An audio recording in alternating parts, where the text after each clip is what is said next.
Hi friends, welcome back to my channel. మీరు కనుక నా ఛానల్ ఫస్ట్ టైం చూస్తున్నారా అయితే సబ్స్క్రైబ్ చేసుకోండి. అలాగే పక్కనే ఉన్న బెల్ ఐకాన్ని క్లిక్ చేసేయండి ఫ్రెండ్స్. ఈరోజు ఎపిసోడ్ అయితే సూపర్గా అదిరిపోబోతుంది. ఎక్కడా స్కిప్ చేయకుండా మొత్తం చూసేయండి ఫ్రెండ్స్. అప్పుడే మీరు ఎంజాయ్ చేయగలుగుతారు. నచ్చినట్లయితే ఒక చిన్న లైక్ ఇచ్చి ఎంకరేజ్ చేసేయండి. ఇక ఎపిసోడ్లోకి అయితే వెళ్ళిపోదాం.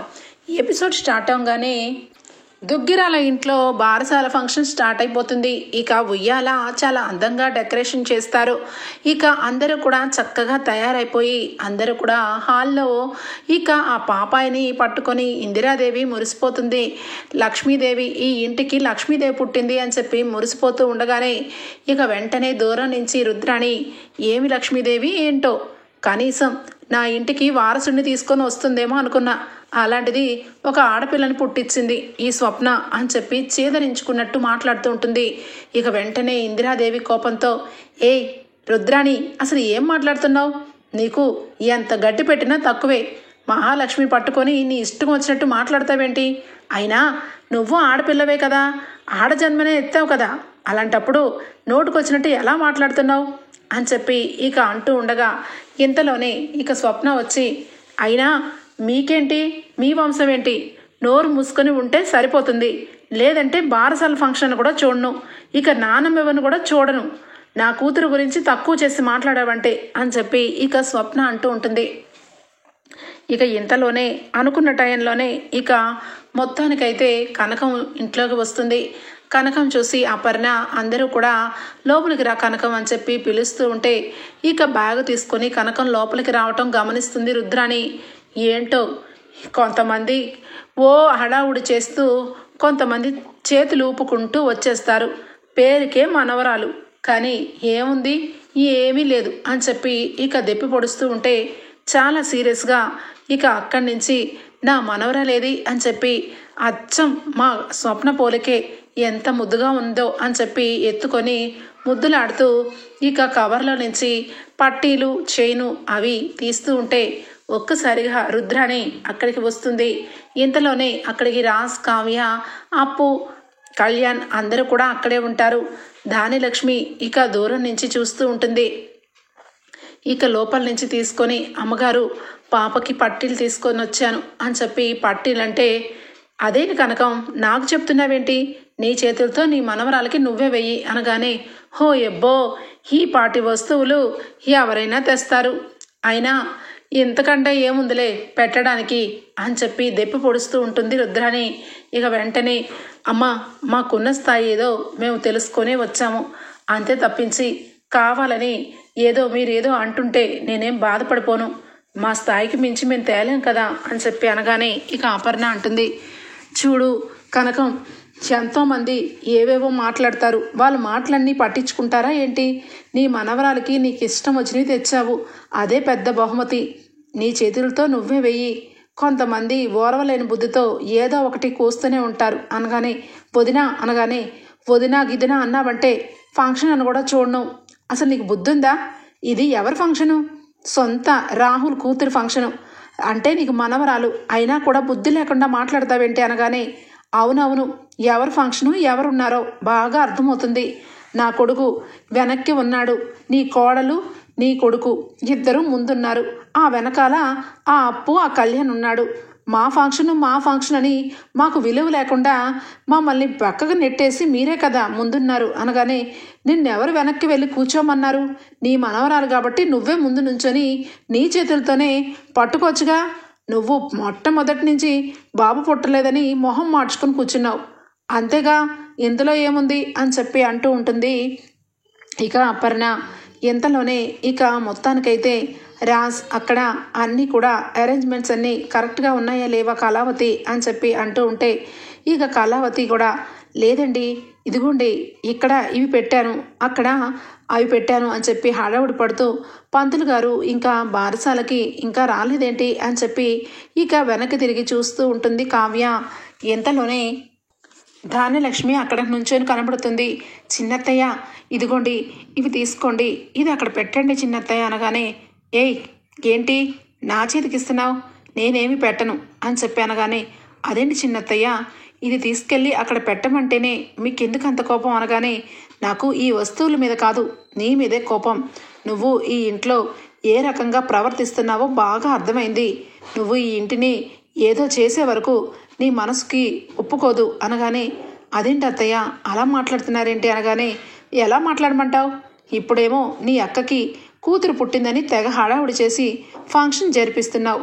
ఇటొచ్చి ఇక కళ్యాణ్కి లేనిపోని మాటలన్నీ చెప్పి వాడి మనసులో ఇక ఇంటి వరకు రాకుండా ఉన్నందుకు నోరు తెరిచి ఒక్క మాట కూడా చెప్పవు. నువ్వు తల్లి దగ్గర ఉండాలి కళ్యాణ్ అని చెప్పి ఒక్క మాటైనా అన్నావా అని చెప్పనగానే, అదేంటి చిన్నత్తయ్య, కళ్యాణ్ అప్పుని ఇక్కడే ఉండిపోమన్నాను కదా అనగానే, ఇక్కడే ఉండిపోమని నువ్వు చెప్పడం కాదు, చేసి చూపించాలి. వాళ్ళు కూడా లెక్క ప్రకారం ఎక్కడే ఉండాలి, మేము ఎలా అనుభవిస్తున్నామో ఇక నాకు మరిది ఆ కళ్యాణ్ కూడా అలాగే అనుభవించాలి అని ఇంత కూడా తాపత్రయం లేదు. ఎంతసేపు స్వార్థమే నడుస్తుంది అని చెప్పి చీదరించుకొని అక్కడి నుంచి వెళ్ళిపోతుంది. ఇక వెంటనే కళ్యాణ్ చూస్తాడు, అప్పు కూడా చూస్తుంది. వదిన అని చెప్పి ఇక కళ్యాణ్ వస్తాడు. లేదు కవి గారు, ఏమీ లేదు, నువ్వేం ఫీల్ అవ్వద్దు అనగానే, నేను ఎందుకు ఫీల్ అవుతాను వదిన? నిన్ను చాలా మాటలు మాట్లాడుతుంది మా అమ్మ. ఏ మాటకైనా అసలు అర్థం లేదు పర్థం లేదు. ఇక్కడ ఉండకపోవడానికి కారణమే వేరు. నువ్వేదో నన్ను మార్చేసి ఇక్కడి నుంచి పంపించేసినట్టు మాట్లాడుతుంది. అమ్మ మాటలు వింటుంటే చాలా బాధగా అనిపిస్తుంది అనగానే, కవిగారు మీరేమీ బాధపడద్దు. చిన్న అత్తయ్య మనసులో బాధ ఉంది. ఆ బాధ ఎవరి మీద చూపించాలో తెలియక నా మీద చూపిస్తున్నారు. నేనేమి పట్టించుకోనులే అని చెప్పి ఇక కావ్య అంటూ ఉంటుంది. ఇంతలోనే ఇక మొత్తానికైతే, అవును తాతయ్య గారు హాస్పిటల్లో ఉన్నారు కదా, ఇక తాతయ్య గారికి ఇక్కడ ఎంత జరిగిందంతా కూడా ఇక ఫోన్లో వీడియో తీసి తాతయ్య గారికి వీడియో కాల్లో చూపిస్తే బాగుంటుందేమో అని అనిపిస్తుంది అని చెప్పి అంటాడు. ఇక కళ్యాణ్ అయితే, కరెక్ట్, గుడ్ ఐడియా కళ్యాణ్, ఇప్పుడే స్టార్ట్ చేయి. ఇక వీడియో కాల్ చేసి ఇక తాతయ్యతో మాట్లాడదాం అని చెప్పి అప్పు అంటూ ఉంటుంది. అలా మొత్తానికైతే ఇక అక్కడ ఉన్నవంతా కూడా వేడుకంతా కూడా ఇక తీస్తూ ఉంటుంది అప్పు. ఇక అక్కడి నుంచి మొత్తం హాస్పిటల్లో ఇక తాతయ్య గారు కూడా అక్కడ జరుగుతున్న వారసాలని ఇక చూస్తూ ఇక చాలా సంతోషపడుతూ ఉంటారు. నా కుటుంబం ఎప్పుడు కూడా ఇలాగే ఉండాలి, అందరూ కలిసికట్టుగా ఉండాలి, ఉమ్మడి కుటుంబంగానే ఉండాలి. కావ్య పేరు మీద ఆస్తి రాసినందుకు కావ్య ఇప్పటి వరకు ఇంట్లో ఎలాంటి గొడవలు వచ్చినా కావ్య ఏ రోజు కూడా ఇంట్లో నుంచి ఎక్కడికి ఎవరిని కూడా బయటికి పంపించలేదు, ఆస్తిని భద్రంగా దాచింది అని చెప్పి సీతారామయ్య చాలా సంతోషపడుతూ ఉంటాడు. ఇక మొత్తానికైతే ఇక ఇలానే ఇక జరుగుతూ ఉండగా ఒక్కసారిగా అనామిక కారు వచ్చి ఆగుతుంది. ఇక సీతారామయ్య ఇందిరాదేవి పాపని పట్టుకొని ఉయ్యాల్లో వేసి ఎంత ముద్దుగా ఉందో, నా దిష్టి తగిలేలా ఉందని చెప్పి దిష్టి చుక్క పెడుతూ ఉండగా కరెక్ట్గా ఎంటర్ అవుతుంది అనామిక. అనామికను చూసి అందరూ షాక్ అయిపోతారు. ఇక అక్కడే ఉన్న కనకమైతే, ఏయ్ అనామిక, నిన్నెవరు రమ్మన్నారే, ఇంత మంచి విషయాల్లో నువ్వు రావడం ఏంటి అని చెప్పి అనగానే, ఆగండి, ఇక్కడ కొంతమంది అమాయకులను చేసి కొంతమంది నిజాలు దాచేస్తున్నారు, అందుకే వచ్చాను, ఆ నిజాన్ని చెప్పే వెళ్తాను అని చెప్పి అనగానే ఇక ఒక్కసారిగా కావ్య షాక్ అయిపోతారు. కావ్య చాలా సీరియస్గా, అనామిక దేనికోసం వచ్చావో మాకు అనవసరం, ఇక్కడి నుంచి వెళ్ళు మర్యాదగా అనగానే, అయ్యయ్యో ఎందుకు అంత తొందరగా, నేనేమి ఇక్కడ ఉండిపోవడానికి రాలేదు, ఇక్కడి నుంచి ఇష్టం లేకే బయటకు వెళ్ళిపోయాను, మళ్ళీ ఇక్కడ ఎందుకుంటాననుకుంటున్నావు? ఎప్పటికీ ఇక్కడ ఉండలేను, కానీ ఈ విషయం చెప్పకుండా వెళ్ళలేను. నువ్వు అలాగే రాజ్ ఈ ఇంట్లో వాళ్ళని ఏ రకంగా మోసం చేస్తున్నారో చెప్పాలి కదా అనగానే ఇక కావ్యకి అర్థమైపోతుంది. ఒక్కసారిగా ఇక ఖచ్చితంగా ఈ విషయం గురించే వచ్చింది చెప్పడం కోసం, బ్యాంకు విషయం గురించే అని చెప్పి మనసులో అనుకుంటూ ఉండగా ఇక వెంటనే రుద్రాని, ఏం విషయం, రాజ్ కావ్య ఏం మోసం చేస్తున్నారు చెప్పానమిక అని చెప్పి అంటూ ఉంటుంది రుద్రాని. ఇక పక్కనే ఉన్న ఇక వెంటనే కావ్య, ఇదిగో అనామిక, మర్యాదగా వెళ్తావా వెళ్ళవా, ఇక్కడ ఫంక్షన్ జరుగుతుంది, నువ్వు ఏవేవో గొడవలు పెట్టాలని చూస్తే మాత్రం అస్సలు బాగోదు అనగానే, అదేంటి తను ఏదో చెప్పాలని ఇక్కడికి వచ్చానని చెప్తుంది, ముఖ్యంగా నువ్వు అలాగే రాజ్ ఇద్దరు ఏదో మోసం చేశారని చెప్తుంది, అందుకని అనామిక అదేంటో చెప్పే వెళ్ళు అని చెప్పి దానిలక్ష్మి అంటూ ఉంటుంది. ఇంకా అప్పుడు అనామిక చేతిలో ఉన్న డాక్యుమెంట్స్ చూపించి ఇలాంటి నిజాల్ని నోటుతో చెప్పే కంటే చేతులతో చూపించి మీకు ఒక రకమైన నోట్లోనే చూస్తేనే మంచిదని నాతో పాటు నోటు కూడా తీసుకొచ్చాను అనగానే ఇక రాజ్కి అర్థమైపోతుంది. ఇక వెంటనే అనామిక అనగానే చాలు, మీరు ఇంతకాలం పాపం ఈ అమాయకుల్ని మోసం చేస్తూ వచ్చారు. ముఖ్యంగా మా మాజీ అత్తగారు దానిలక్ష్మి గారిని ఎంతగా మోసం చేస్తారో ఇప్పుడు విన్నవించుకుంటాను. ఇక the great Swaraj group of industry Raj అలాగే ఇక కావ్య వీళ్ళిద్దరూ కలిసి 100 కోట్ల రూపాయలు అప్పు చేశారు. అప్పు చేసి ఈ ఆస్తి మొత్తాన్ని కూడా బ్యాంకులో జప్తు చేయడం కోసం డాక్యుమెంట్స్ అన్నీ బ్యాంకులో పెట్టారు అని చెప్పి పెద్ద బాంబు పేల్చుతుంది. ఇక ఒక్కసారిగా ఇంట్లో అందరూ స్టన్ అయిపోతారు. ముఖ్యంగా ధాన్యలక్ష్మి ఇక అక్కడే ఉన్న రుద్రాణి ఇద్దరు కూడా కంగు తింటారు. ఏయ్ ఏయ్ ఏం మాట్లాడుతున్నావు, అసలు నువ్వు చెప్పేది నిజమా అని చెప్పి తడబడుతూ అడుగుతుంది రుద్రాణి. అయ్యో ఆంటీ, ఇందులో నిజాలెంతో అబద్ధాలెంతో నేను చెప్పడం కంటే మీరే ఒకసారి మీ స్వహస్తాలతో చూసుకోండి అని చెప్పి డాక్యుమెంట్స్ పేపర్ని తీసుకొని వచ్చి ఇక రుద్రాణి చేతిలో పెడుతుంది. ఒక్కసారిగా రుద్రాణి అవి మొత్తం చూసి వామ్మో 100 కోట్ల రూపాయల అని చెప్పి కళ్ళు పెద్దవి చేసి చూస్తూ ఉంటే ధాన్యలక్ష్మి పక్కనే నుంచి తీసుకుంటుంది. 100 కోట్ల రూపాయలు రాజ్ కావ్య బ్యాంకు కట్టాలా? ఈ ఆస్తులన్నీ కూడా ఆల్రెడీ ఇక బ్యాంకులోనే ఉన్నాయా అని చెప్పి ఇక మొత్తానికైతే అక్కడ ఉన్న నోటీస్ ప్రకారం మొత్తం ఇంట్లో వాళ్ళందరూ తెలుసుకుంటారు. రాజ్ కావ్య బ్యాంకుకి అక్షరాల 100 కోట్ల రూపాయలు అప్పు ఉన్నారని. ఇక అంతే, దుగ్గిరాల కుటుంబం ఉలిక్కి పడుతుంది. ఇక ఒకరు చూస్తే ఒకరు అందరూ కూడా షాకింగ్గా అయిపోతూ కావ్య రాజు వంక చూస్తూ ఉంటారు. ఇక వెంటనే రాజు అయితే అనామిక, నువ్వు ఎన్ని వేషాలు వేసినా ఈరోజు ఈ నిజాన్ని బయట పెట్టాలని చూసావు, బయట పెట్టావు. ఇక నువ్వు ఇక్కడి నుంచి దయచెయ్యి అని చెప్పి అంటూ ఉంటాడు రాజ్. ఏంటి దయచెయ్యాలా? బాగుంది, చాలా బాగుంది. అనామిక ఎప్పుడైనా ఈ ఇంట్లో కోడలుగా ఒకప్పుడు ఉంది, ఇప్పుడు కూడా ఈ ఇంటి గురించి వచ్చి నిజం చెప్తుంది. అలాంటిది అనామిక మీద ఎందుకు అరుస్తావు రాజ్? నేను ఎప్పుడో చెప్పాను కదండి, ఈ ఆస్తి మొత్తం కూడా ఏదో ఒక రోజు ఆర్తి కర్పూరం చేస్తారు, అప్పుడు మన చేతికి చిప్పలు వస్తాయి. అందుకే ముందుగానే మన ఆస్తి మనకి పంచేయమని చెప్పి నేను ఎన్నోసార్లు అడిగాను. కానీ నన్ను నా మాటని కొట్టి పడేశారు. నేను చచ్చిపోదామని ఆత్మహత్య చేసుకుందాం అనుకునేటప్పుడు కూడా నన్ను లెక్క చేయకుండా నన్ను పక్కన వదిలేసి వీళ్ళందరూ కూడా చూసి ఇక సంతోషించారు. ఇప్పుడు బాగుంది కదా, నా కొడుకు జీవితం ఈ అప్పుని కట్టుకొని మొత్తం మునిగిపోయాడు. ఈ కావ్య మొత్తం కూడా ఈ ఆస్తి మొత్తం హారతి కర్పూరం చేసి నిండా ముంచేసింది. ఈ కనకం కూతుర్లంటేనే నాకు అందుకే ఇష్టం ఉండదు. ఈ కనకం ఒక మోసగత్తె, 3 కూతుర్ని తీసుకొచ్చి మన ఇంట్లో పెట్టింది. ఇప్పుడు చివరాఖరికి ఎవరికి కూడా సుఖం లేకుండా పోయింది వీళ్ళని అనగానే ఇక వెంటనే కనకం, ధాన్యలక్ష్మి గారు ఏం మాట్లాడుతున్నారు? నా కూతుర్లు ఈ ఇంటికి వచ్చి ఈ ఆస్తి మొత్తం కూడా కట్టుకొని నా ఇంట్లో పెట్టినట్టు మాట్లాడుతున్నారు అనగానే కరెక్ట్గా మాట్లాడావు. అవును నిజమే, ఈ ఆస్తి మొత్తం కూడా డబ్బుగా తీసుకొని నీ కూతురు నీ దగ్గర దోచిపెట్టిందేమో, ఎవరికి తెలుసు? మీరు నాటకం కంపెనీ నుండి వచ్చిన వాళ్ళలాగా పెళ్ళిళ్ళప్పుడు నువ్వు ఎన్ని నాటకాలు ఆడావో ఎవరికి గుర్తులేదనుకుంటున్నావా? నీ కూతుర్ని పెళ్లి చేయడం కోసం, ఈ ఇంటిని కోడలుగా పంపించడం కోసం నువ్వు స్వప్న దగ్గర నుంచి లేనిపోని డ్రామాలు మొదలు పెట్టలేదా? నీ కావ్య కూతురికి ముసుగేసి రాజు పక్కన కూర్చోపెట్టలేదా? చివరాఖరికి అప్పుకి ఇక కళ్యాణ్కి అంటగట్టేలా చేసి చివరాఖరికి కళ్యాణ్ మనసు పూర్తిగా మార్చేసి ఈ అప్పుని కోడలను చేయలేదా? ఇప్పుడు నిజం చెప్పాలంటే ఈ ఆస్తికి సంబంధించిన డబ్బంతా ఈ కనకం దగ్గరే దాచిపెట్టుండొచ్చు ఈ కావ్య అని చెప్పి ఇక రుద్రాణి అంటూ ఉంటుంది. ఒక్కసారిగా గట్టిగా అరుస్తాడు రాజ్. చాలత్తా, చాలు పిన్ని, చాలు. ఏంటి ఏం మాట్లాడుతున్నారు? నా భార్య గురించి ఇంత చీపుగా మాట్లాడతారా? నా భార్య అమ్మాయినా మా అత్తగారి కుటుంబం గురించి చాలా తక్కువ చేసి మాట్లాడతారా?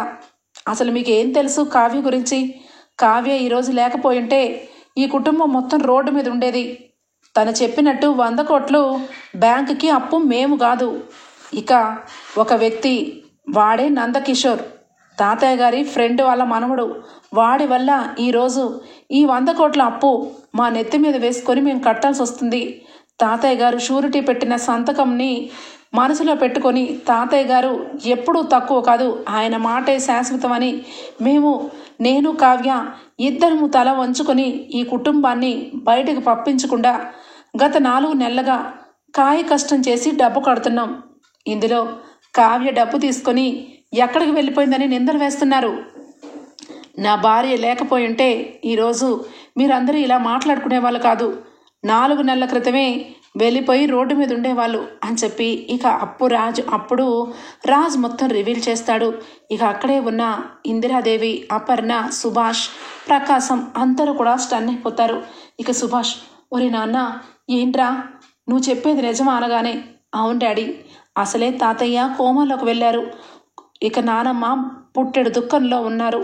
ఇంట్లో చూస్తే ఇక పిన్ని అలాగే రుద్రాని అత్త డబ్బు కావాలని, ఆస్తి కావాలని, ఆస్తి చీలికలు కావాలని రోజుకో రణరంగం పెడుతున్నారు. ఇలాంటి సిచ్యువేషన్లో ఇలాంటి విషయం తెలిస్తే ఇంకా గొడవలు పెద్దతవుతాయని నానమ్మ తాతయ్య ఇద్దరు బాధకి మునిగిపోయి ఏమైపోతారానని ఇక నేను చాలా బాధపడుతూ ఉంటే నా భార్య కళావతి నా దుఃఖాన్ని పక్కకు పెట్టి తన భుజాల మీదకి ఈ ప్రాబ్లం అంతా వేసుకొని మీరందరూ కూడా కావ్యని అపార్థం చేసుకుంటూ వచ్చారు. కానీ ఏ రోజు కూడా మీ మనసు బాధ పెట్టలేదు. ఆస్తి ఇక జప్తు చేయకుండా ఇక ముందు నుంచని ఇన్స్టాల్మెంట్ మీద కడదామండి, మనం రాత్రినగా పగలనగా కష్టపడి ఈ అప్పుని తీర్చేద్దామండి, ఈ విషయం ఎవరికి తెలియకూడదండి, ఎవరికి తెలిసినా బాధపడతారని తను మంచి మనసుతో ఈరోజు ఈ కుటుంబాన్ని ఇలా నిలబెట్టింది. అలాంటి కళావతి గురించి తక్కువ చేసి మాట్లాడతారా అని చెప్పి చాలా బాధతో రాజు చెప్తాడు. ఇక వెంటనే అక్కడే ఉన్న రుద్రాని, ధాన్యలక్ష్మి ఇద్దరు కూడా చాలా ఆపు, చాలా చక్కగా నీ భార్య గురించి వివరిస్తున్నావే, అంటే మేమేమో ఇంట్లో ఉంటూ శుభ్రంగా 3 పూట్ల తింటున్నాము, నీ భార్య నువ్వు మాత్రం రెక్కల కష్టం మీద బ్యాంకుకు అప్పు కడుతున్నారు. ఎవరి మెప్పుకోలు కోసం ఈ అప్పు కడుతున్నారు? ఎవరి మంచితనం కోసం ఈ అప్పు కడుతున్నారు? ఎవడో మోసం చేసి వెళ్ళిపోతే వాడి గురించి పోలీసులు వచ్చి వాడిని తీసుకొని లోపలయ్యాలి, లేదంటే ఇంకేమన్నా చెయ్యాలి. ఆస్తి మీరు కట్టడం ఏంటి? మీరు మమ్మల్ని ఒక మాటైనా చెప్పారా? అయినా తాతయ్య గారి సంతకానికి అంత విలువ ఇచ్చి 100 కోట్ల రూపాయలు ఊరికి కాలం గడిపేస్తున్నట్టు కస్టడీ చేసి ఇంట్లో అంతా కట్టడం ఏంటి? మీకు అంతగా దాన ధర్మాలు చేయాలనుకుంటే మీ ఆస్తిని మీరు ఏమన్నా చేసుకోండి. నా కొడుకు ఆస్తిని మీరెలాగ తనఖాలో పెడతారు? నా కొడుకు, నేను, నా భర్త ఈ ఇంట్లో ఉంటున్నామే కానీ మీ మోచేయి నీళ్ళు తాగుతూ బ్రతకాలనే కదా ఇంతగా చేశావు. అయినా నువ్వు నీ భార్య ఈ ఇంటికి ఎంత పెద్ద బహుమతి ఇచ్చారో అర్థమైపోయింది. ఈరోజు శాశ్వతంగా ఈ ఇంటిని రోడ్డు మీదకి తీసుకురాకుండానే ఇల్లు రోడ్డు మీదకి వెళ్ళేలాగే చేశారు. ఈ ఇల్లు, ఈ ఆఫీసులు ఇదంతా కూడా బ్యాంకులో తనఖా పెట్టి మీరు డబ్బుని కడతామని ఒప్పుకున్నారు. కానీ అది నేను జరగనివ్వను. బ్యాంకు వాళ్ళు ఈ ఇంటిని జప్తు చేసే ముందే నా ఇంటిని, నా ఆస్తిని నేను కాపాడుకోవాలి. మా పేరు మీద ఆస్తిని ఇప్పటికైనా రాసిస్తే బాగుంటుంది, లేదంటేనా అని చెప్పి ఇక ధాన్యలక్ష్మి రెచ్చిపోతూ ఉంటుంది. ఇక వెంటనే కావ్య, చిన్నత్తయ్య, ఎందుకు చిన్నత్తయ్య అనవసరంగా ఆవేశపడతారు? ఇప్పుడు ఈ ఆస్తికి వచ్చిన నష్టమేమీ లేదు. ఆల్రెడీ 4 ఇన్స్టాల్మెంట్లు మేము కట్టేశాము, ఇంకా ఒక్కటే మిగిలింది. అది కూడా ఈరోజో రేపో కట్టేద్దాం అనుకుంటున్నాము. ఫంక్షన్ అయిన తర్వాత మీరేమీ కంగారు పడద్దు. ఈ విషయంలో మేమేమీ మోసం చెయ్యం. ఆస్తి మొత్తం కూడా తాతయ్య గారిదే అనగానే, ఏంటి ఏం మాట్లాడుతున్నావు? నేనేదో ఆస్తి కోసం వెంపర్లాడుతున్నట్టు, నువ్వేదో న్యాయమూర్తిలాగా మాట్లాడుతున్నట్టు మమ్మల్ని అందరినీ మోసం చేసి నువ్వు నీ భర్త ఇక ఈ ఆస్తి మొత్తాన్ని ఏకంగా బ్యాంకులో తనఖా పెట్టారు. రేపటి రోజు నీ మాటలు నమ్ముకుంటే ఏదో ఒక రోజు రుద్రాని చెప్పినట్టు ఆస్తినంతా కూడా తీసుకెళ్ళి వాళ్ళ అమ్మ దగ్గరన్నా పెడుతుంది. ఇక నేను వినే ఓపిక నాలో చచ్చిపోయింది. అనామిక చెప్పినట్టుగానే మమ్మల్ని అందరినీ అమాయకులను చేసి మోసం చేశావు అని చెప్పి ఇక గట్టిగా రంకెలేస్తూ రెచ్చిపోతూ ఉంటుంది ధాన్యలక్ష్మి. ఇక అప్పుడే రాజ్కి ఫోన్ వస్తుంది. ఇక ఫోన్ రాగానే రాజ్ పక్కకి వచ్చి ఇక మాట్లాడతాడు. పోలీస్ ఆఫీసర్ ఫోన్ చేసి, రాజ్ ఈ విషయంలో నీకు పొద్దున్నుంచి ఫోన్ ట్రై చేస్తున్నాను. ఇక మీరు అనుకున్నట్టుగానే ఆ వ్యక్తి మేము ఆ వ్యక్తిని అదుపులోకి తీసుకున్నాం. ఆ వ్యక్తి వెనకాల చాలా పెద్ద విషయమే దాక్కొని ఉంది. నువ్వు ఇక వెంటనే పోలీస్ స్టేషన్కి రా, వివరాలన్నీ ఎక్కడ తెలుసుకుందరు కానీ అని చెప్పి అనగానే రాజ్ ఉన్న పలంగా అక్కడి నుంచి బయటికి వెళ్ళిపోతాడు. ఇంతలోనే ఇక కావ్య ఈయన ఎక్కడికి వెళ్ళారు అని చెప్పి చూస్తూ ఉండగానే ఇక వెంటనే గొడవ జరుగుతూ ఉంటుంది. ఆస్తిని మా ఆస్తి మర్యాదగా రాయి కావ్య అని చెప్పి ఇక రుద్రాని ఇక అలాగే ధాన్యలక్ష్మి గొడవ ఆడుతూ ఉంటే అపర్ణ, సుభాష్ వీళ్ళందరూ కూడా ధాన్యలక్ష్మి ఈరోజు బారసాల ఫంక్షను, ఈరోజు నిజంగా ఇంట్లో అందరం సంతోషంగా ఉండాలని ఈ ఫంక్షన్ చేస్తున్నాము. ఇంతలోనే ఈ గొడవలన్నీ పెట్టి ఇక చూస్తూ తమాషా చూస్తుంది ఈ అనామిక. అయినా ఇది మా ఇంటి సమస్య, మా సమస్య, నువ్వొచ్చి చెప్పాల్సిన అవసరం ఏంటి? అంటే నీకు మేము ఈ ఇంట్లో ఉంటే అందరం కలిసి బాధపడుతూ ఉంటే నీకు సంతోషం కదా, అందుకే కదా ఇక్కడికి వచ్చావు అని చెప్పి అనగానే ఇక వెంటనే అవును, చూస్తూ ఉంటే నాకు చాలా సంతోషంగానే ఉంటుంది. కానీ మీరు అనుకున్నట్టు నేనేమీ ఇక్కడికి రాలేదు. నేను ఇక్కడికి వచ్చింది ఇంకొక పర్పస్ మీద. ఈ ఇల్లు ఇదంతా కూడా రాజ్ కావ్య వాళ్ళు జప్తు చేశారు, బ్యాంకులో పెట్టారు తనక. ఇక 2 రోజుల టైం ఉంది. ఈ 2 రోజుల లోపల డబ్బు కట్టకపోతే జప్తు చేస్తారు. అదేదో ఈ ఆస్తి మొత్తం కూడా సామంత్ కొనుక్కుంటాడని కాబట్టే నేను ఇక్కడికి వచ్చాను. ఏ సామంత్, ఈ ప్రాపర్టీ అంతా నీకు నచ్చింది కదూ అనగానే అయ్యో బేబీ, ఈ ప్రాపర్టీ ఏంటి, ఇంకా ఇంతకన్నా మంచి మంచి ప్రాపర్టీలే నేను కొనుక్కుంటాను, ఆఫ్టర్ ఆల్ ఇదెంత అని చెప్పి ఇక అనగానే ఇక వెంటనే అక్కడే ఉన్న కళ్యాణ్ అప్పు, ఎవరు ప్రాపర్టీ ఎవరు కొనుక్కుంటారు, ఇదంతా మీదేనని అనుకోవడం పగటి కాలంలో కనడం ఆపు, త్వరలోనే నిజాలు బయటపడతాయి. ఇక నువ్వు అనుకున్నట్టు ఇంట్లో అందరం బాధపడుతూ రోడ్డు మీదకు వస్తామని అనుకుంటున్నావు కదా, కానీ అది జరగనివ్వను కూడా అని చెప్పి అప్పు అంటుంది. ఓ ఎబ్బో, అయ్యిందండి పోలీస్ ఆఫీసర్ ఈరోజు న్యాయదేవతలాగా మాట్లాడుతుంది. మీ అక్క ఏం చేసిందో అందరికీ అర్థమైంది. ఇప్పుడు నువ్వేం చేయబోతున్నావు అనగానే ఏం చేస్తానో చూస్తావు కదా అని చెప్పి వెంటనే అక్కడి నుంచి సీరియస్గా లోపలికి వెళ్ళి యూనిఫామ్ అన్నీ వేసుకొని అక్కడి నుంచి ఇక అనామిక దగ్గరికి వచ్చి నుంచుంటుంది. ఒక్కసారిగా అనామిక ఇక సామంత్ కంగు తింటారు. ఏంటి ఈ దసరా వేషం అనగానే నోరు మొయ్ అని చెప్పి చంప చెల్లుమని కొడుతుంది అప్పు. ఒక్కసారిగా షాక్ అయిపోతారు కుటుంబం అంతా. ఏంటి ఏమనుకుంటున్నావు, ఇది పగటి వేషం దసరా వేషం అనుకుంటున్నావా, నీలాగా ఏ ఎండకి ఆ గొడుగు ఎగరేసే రకం అనుకుంటున్నావా, ఇది యూనిఫామ్, పోలీస్ యూనిఫామ్, నేను పోలీస్ ఆఫీసర్ని, నువ్వు నీ దొంగ బతుకు అంతా నాకు 2 రోజుల క్రితమే అర్థమైంది. కానీ ఈరోజు ఫంక్షన్ ఉంది, ఇక అసలు వ్యక్తి దొరికితే అంతా కన్ఫర్మ్ చేసుకొని నిన్ను అరెస్ట్ చేయడానికి రావాలనుకుంటున్నా. కానీ నువ్వే ఎలక బోన్లో నుంచి బయటకు వచ్చినట్టుగా నా దగ్గరకు వచ్చి చిక్కుకున్నావు అనగానే అనామికకి ఏమీ అర్థం కాదు. ఎంతలోనే రాజ్ పోలీసులు ఆ వ్యక్తిని తీసుకొని ఇక అక్కడికి వస్తారు. ఒక్కసారిగా ఇక వెనక్కి తిరిగి చూడగానే అనామిక షాక్ అయిపోతుంది. ఇక ఆ రోజు నందగోపాల్ని షూట్ చేసి మరీ వెళ్ళిపోయిన వ్యక్తి అలాగే నందగోపాల్ ఇద్దరు కూడా వస్తారు. ఒక్కసారిగా అందరూ స్టన్ అయిపోతారు. అప్పుడు నిజాన్ని చెప్తారు పోలీస్ ఆఫీసర్ అయితే, రాజ్ వీళ్ళంతా ఒక పెద్ద గూడు పుట్టాని, వీళ్ళని ఏదో రకంగా ట్రాప్ చేయాలని నేను 2 రోజుల నుంచి, అలాగే ఈ అనామిక కాల్స్ చాలా వరకు అప్పు నేను ఇక ఈ కాల్స్ అన్నీ కూడా మేము వింటూనే ఉన్నాము. రోజు మొత్తంలో అనామిక ఇక ఎన్ని కాల్స్కి అటెండ్ చేస్తుందో అన్నీ కూడా ఇక లెక్క పెట్టుకుంటూ వచ్చాము. అదే కరెక్ట్గా ఇక ఈ వ్యక్తికి ఫోన్ చేసి మరి నువ్వు ఇక్కడి నుంచి ఎక్కడికైనా వెళ్ళిపో, నీ అకౌంట్లో డబ్బు వేస్తానని చెప్పి ఆ వ్యక్తి అకౌంట్లో డబ్బు వేసింది. అంతే, దొరికిపోయింది. ఆ వ్యక్తిని పట్టుకున్నాము.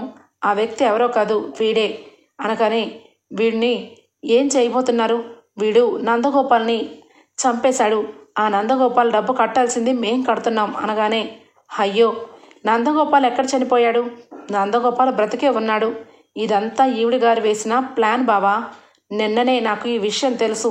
కానీ అందరి సంతోషాలు ఈ రకంగా ఉన్నప్పుడు ఈ విషయం గురించి రేపే చర్చించాలని నేను అలాగే మా డిపార్ట్మెంటు అనుకున్నాం. నందగోపాల్ని తీసుకురండి అని చెప్పి అప్పు అనగానే నందగోపాల్ లోపల నుంచి జీబులో నుంచి ఈడ్చుకొస్తారు పోలీసులు. ఈ వ్యక్తే కదా రాజ్ నీ దగ్గర బోర్డు తిప్పేసింది అనగానే ఇక వెంటనే పరిగెత్తు పారిపోబోతుంటే ఇక అప్పు వెళ్ళి వాడిని పరిగెత్తుకుంటూ వెళ్ళి వాడిని వెనక్కి లాక్కొస్తుంది. చంపలు చెల్లుమని కొడుతుంది. ఇలాంటి వ్యక్తుల్ని ఇక నమ్మి ఇక ముందు పెట్టుకుని నువ్వు వాడిన డ్రామా మొత్తం కూడా నాకు తెలిసిపోయింది. నేను డ్యూటీ ఎక్కిన మరుక్షణమే మా అక్క అలాగే మా బావ ఇద్దరూ మాట్లాడుతూ ఉన్న మాటల్ని నేను ఆఫీస్లో ఒక కన్నేసి ఉంచాను. వాళ్ళిద్దరూ మాట్లాడుకుంటూ వాళ్ళు ఎంతో బాధపడ్డారు. కుటుంబం గురించి ఎంత బాధపడుతున్నారో అర్థం చేసుకున్నాను. ఇక నందగోపాల్ అనే వ్యక్తి నీ ఫ్రెండ్ అని నాకు పెళ్ళి కాకముందే తెలుసు. నీతో ఫ్రెండ్షిప్ చేసిన నందగోపాల్ ఎంతమంది అని చెప్పి ఎంక్వైరీ చేశాను. అప్పుడు తెలిసింది నందగోపాల్ని నువ్వు చంపించలేదని, నందగోపాల్ నీ ఆఫీస్లోనే ఉన్నాడని. మొత్తం ఇన్ఫర్మేషన్ అంతా కూడా నేను పెట్టుకున్నాను. ఈ ఇన్ఫర్మేషనే మా డిపార్ట్మెంట్తో చెప్పాను. ఈరోజు పొద్దున్నే వీడి గురించి ఎంక్వైరీ చేస్తే వాడితోని నీ గురించి నీ నిజస్వరూపం గురించి మొత్తం తెలియజేశాను. అలాగే 100 కోట్ల రూపాయలు నువ్వు నొక్కేసి ఎక్కడ పెట్టావో ఎవరికి తెలియదు కాబట్టి నీ నోటితోనే చెప్పించాలి. వీళ్ళందరినీ పట్టుకొని అరెస్ట్ చేస్తే అసలు దానివి నువ్వు ఎక్కడికైనా పారిపోవచ్చని నిన్ను ఏమీ తెలియనట్టుగా నువ్వు నీ అంతటి నువ్వే మా ఇంటికి వచ్చి దొరికిపోయేలాగా ప్లాన్ చేశాము. ఏమంటావు అనామిక అని చెప్పి ఇక అప్పు అనగానే దెబ్బకి షాక్ అయిపోతుంది.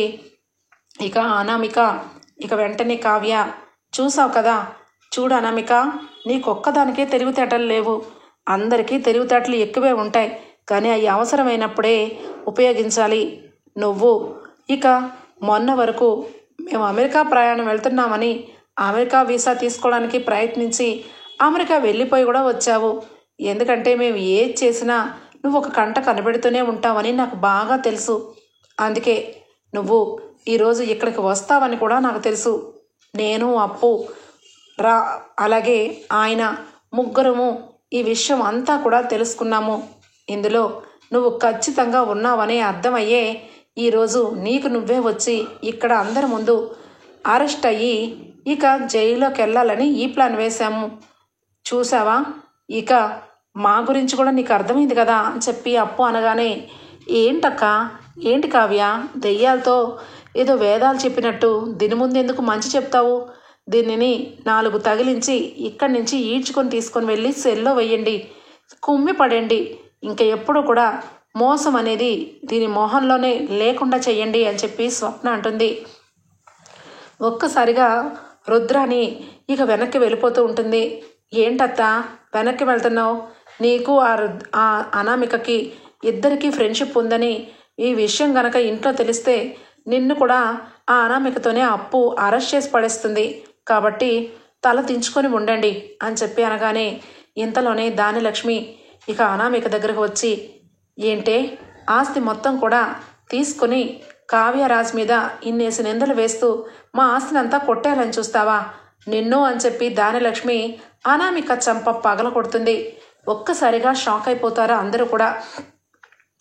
నా కొడుకు నా కోడలు ఈరోజు ఈ కుటుంబాన్ని నిలబెట్టారు.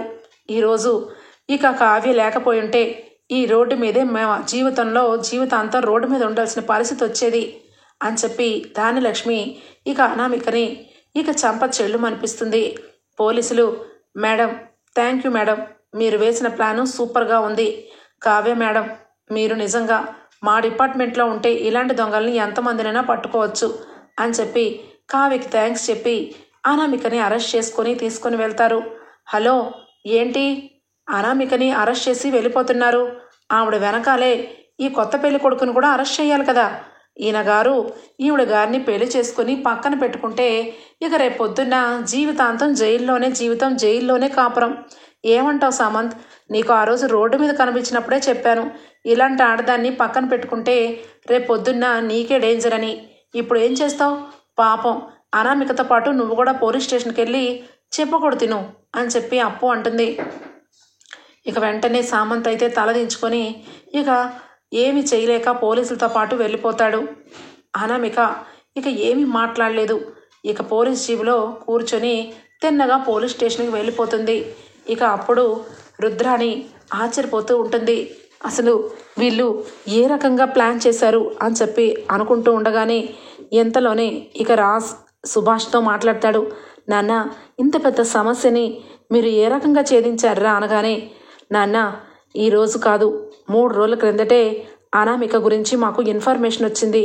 అప్పు, నేను, కావ్య ముగ్గురము కూడా ఇక ఆ వ్యక్తి కోసం సీసీటీవీ ఫుటేజ్ మొత్తం వెతికాము.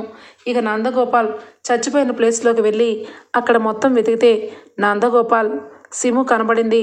సిమ్లో ఇక అనామికతో మాట్లాడుతున్నట్టుగా మాకు మొత్తానికి విషయం తెలిసింది. అప్పుడే అర్థమైంది ఇక నా అనామికనే ఏదో చేసిందని. కానీ ఇక తిన్నగా వాళ్ళెవరూ లేని టైంలో అనామికకి ఇక అమెరికా వైపుకు పంపించి అనామిక ఆఫీస్లో ఏం జరుగుతుందా అని చెప్పి మేము ఒక అర్ధరాత్రి పూట అప్పు, నేను, కావ్య వెళ్ళాము. అప్పుడు అక్కడ నందగోపాల్ని చూసాము. అప్పుడు అసలు సిసలైన మ్యాటర్ మొత్తం కూడా నందగోపాల్ ద్వారానే అంత ఇన్ఫర్మేషన్ తెలుసుకున్నాము. ఈ విషయంలో అనామికకి పాపం నిన్ననే ఊరి నుంచి వచ్చింది కాబట్టి అమెరికా నుంచి పాపం ఏమీ తెలియదు. అనామిక చుట్టూ పోలీసులు ఉన్నారని, అనామిక ఏం చేస్తున్నా అందరం ఒక కంట కనబెడుతున్నారని అనగానే దెబ్బకి షాక్ అయిపోతుంది రుద్రాణి. అంటే అనామిక నాతో మాట్లాడుతున్న మాటలు కూడా మొత్తానికి తెలిసిపోయిందా అనగానే, హలో అత్త, నీ గురించి కూడా తెలిసిపోయింది. ఇంక నువ్వు తల దించుకోవడం వేస్ట్, తల ఎత్తు అనగానే ఇక వెంటనే అక్కడే ఉన్న రాజ్, చూడత్తా, డబ్బు మీద ఆశతో అనామికకి ఫోన్ చేసి నువ్వు ఏ రకంగా మాట్లాడావో అన్నీ కూడా మాకు అర్థమయ్యాయి. కానీ ఎప్పటికీ నువ్వు పరాయి మనిషివేనని ఈరోజు ప్రూవ్ అయింది. ఈరోజు నీ మనవరాలు బారసాల ఫంక్షన్ కాబట్టి నిన్ను ఏమీ అనట్లేదు, లేదంటేనా అని చెప్పి కోపంతో అనగానే అక్కడే ఉన్న ప్రకాశం, ఏంటి రాజ్, ఇలాంటి దాన్ని ఊరికినే వదిలేస్తావా? నా భార్యని పూర్తిగా మార్చేసి అందరి ముందు నా భార్యని ఇక ఒక రకంగా చూపించింది. దీన్ని ఏం చేసినా పాపం లేదు అనగానే, అన్నయ్య నన్ను క్షమించండి, డబ్బు కోసం ఆ రాక్షసికి ఫోన్ చేశాను, నన్ను క్షమించండి అని చెప్పి ఇక అక్కడి నుంచి మెల్లగా జారుకుంటుంది రుద్రాణి. ఓకే ఫ్రెండ్స్, రాబోయే ఎపిసోడ్స్లో ఇలాగే జరగబోతుంది. మీకు కనుక నచ్చినట్లయితే ఒక లైక్ ఇచ్చేయండి friends. Bye, take care, thanks.